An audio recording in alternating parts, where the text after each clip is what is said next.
Hey, fourth graders, happy Thursday.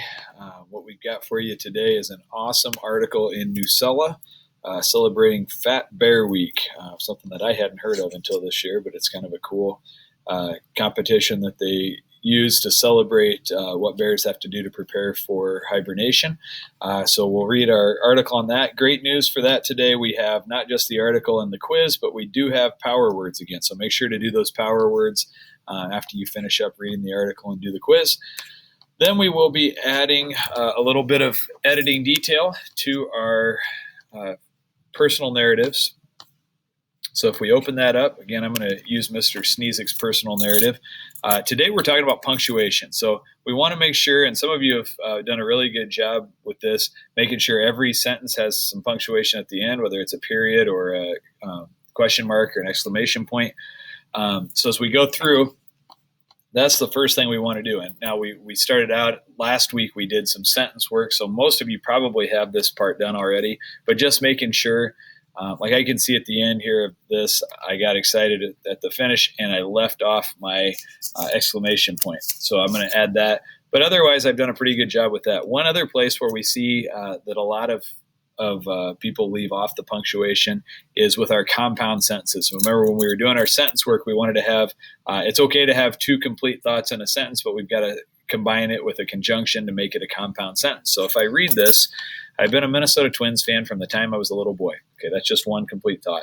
I can still remember listening to the radio and crying tears of joy when Kirby Puckett and the boys were able to make it to the World Series and won. So that is actually going to be three complete thoughts. I can still remember listening to the radio, comma, and then we have the and in there already. Crying tears of joy when Kirby Puckett and the boys were able to make it to the World Series, comma, and one. Now, one may not be a complete thought all by itself, but when it is combined with the subject from Kirby Puckett and the boys, that carries over into that one. So we're going to have it actually as a set of three.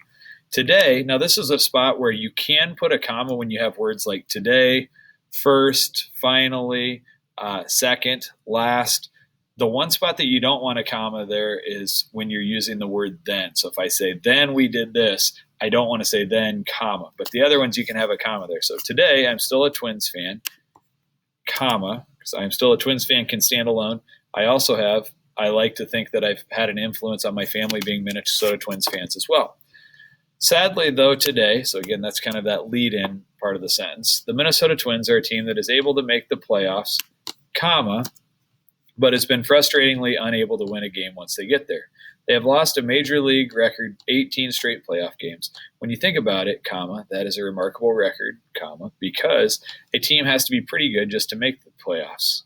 You would think that any team that is good enough to make the playoffs would be good enough to win a single game in 18 opportunities. Even though that's a long one, that's still only one complete thought. Maybe one of these days I will wisen up and become a Cleveland Indians fan. So I have the comma in there.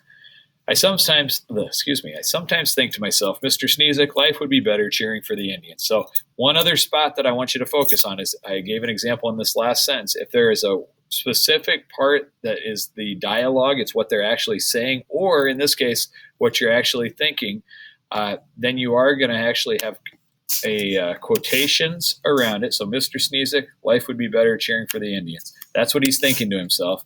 And then before that, you also want to put a comma to separate off the spoken part, the dialogue. I love that I'm seeing a lot of dialogue in several of your personal narratives. Just got to make sure that the parts that are specific words that they say or think, put them in quotations, and then make sure if you have somebody talking back and forth that you have a new paragraph for each change in speaking. So that's our personal narrative editing for today. We will do some spelling check tomorrow, and then next week we'll have an opportunity for your partner to look at your paper again and make some editing suggestions. So that is our second one. The last thing for today, we're back in our real-world simulation. We're going to talk about one of my favorite topics, food, and you're going to get a chance to do some grocery shopping. This is a longer one, so we're going to take 2 days to do this. I only need you to get started today with it, but you're going to go to your grocery budget down at the bottom, and this is the part you're going to use. I have a link for you in the main budget, so where we'll start out, just like we have with the other ones, there's a YouTube clip So you're going to say setting a monthly food budget. You'll click on that one. I gave you a link to Walmart Groceries. I do tell you in the video if you would prefer to shop at fairway.com or hy-vee.com or any of those places, that's no problem. Walmart Groceries, they've updated their website, so it is pretty easy to find things on. So that's why I use that one. But you're welcome if you have a different place that you like to shop and you want to check out their website, you can do it there too. I walk you through this, how to do all of it. So you'll open up your YouTube video. Please remember, hit pause on this. When you get to a spot where I'm telling you to do something with your budget, make sure that you pause this. All right, our next item on our budget is one. So when you get there, for example, at different points, you're going to have where it's telling you you're finding a price of something, and then you're going to come over and plug it in your grocery budget. Do pay special attention to where I say numbers only in this column.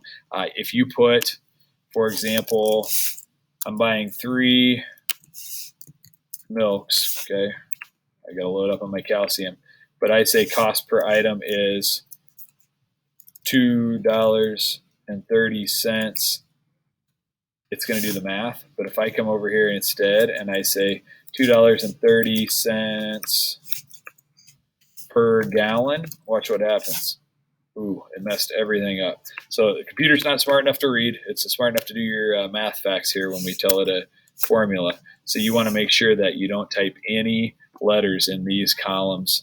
Let it do the math for you. The other cool thing is it does the math down here, totaling things too. So you're shopping for food for a week, it's going to transfer that into food for a month. And then this gold highlighted section is what will eventually transfer over to our main budget for our monthly food bill. So get started with that. You don't have to finish. I'm going to give you tomorrow also to finish up your grocery budget. But have fun with that. Let me know if you have questions, and go Tigers.